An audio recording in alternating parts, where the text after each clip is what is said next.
what's your best and worst experience as a 20-year-old? As a 20-year-old, best thing right now, I'm just so blessed to be in this room. It's weird. I made it my own, but I'm just so happy that I have this little space for me. Mm. It's weird to say this is my best experience, but just this room.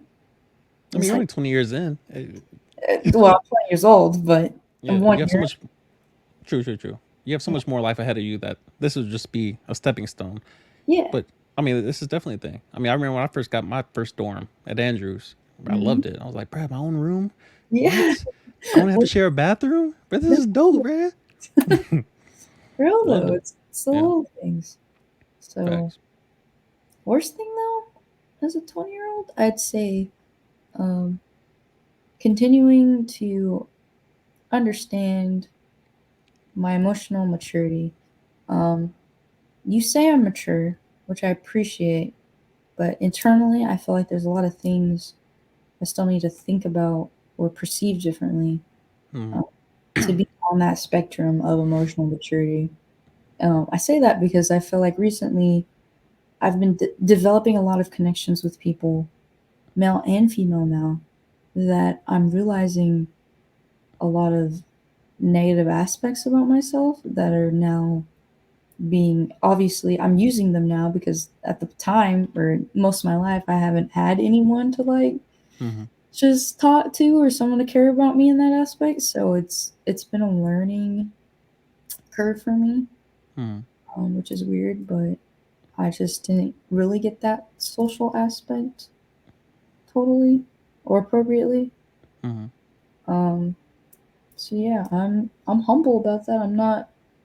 I wouldn't say I'm super mature, but still need some time to Definitely. fully understand a lot more things. Yeah. I mean, maturity is something that you can also forecast more or less based on someone's rhetoric, based on their mindset, based on their outlook.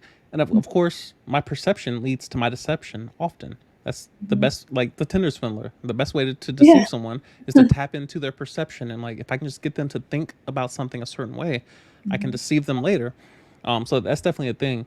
Um, Yeah. but I mean, there's there is incentive to deceive someone with maturity, but not a lot of people know that there is. It's kind of like kindness. Like it's one of the best tools for misdirection or best Yeah. tools for deception. I can make you just I can just blindside you with kindness, and like it's what a lot of nice guys do.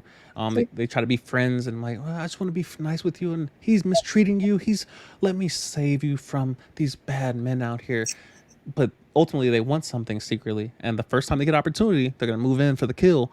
And you're like, well, I never saw. I thought you were my brother. I thought you were just my friend. I'm like, you think I've been spending all this time with you? No, I'm after something. So often people use kindness as misdirection. I don't even realize it. Like it's a powerful tool. It Um, is. but yeah, I definitely perceive you as being mature.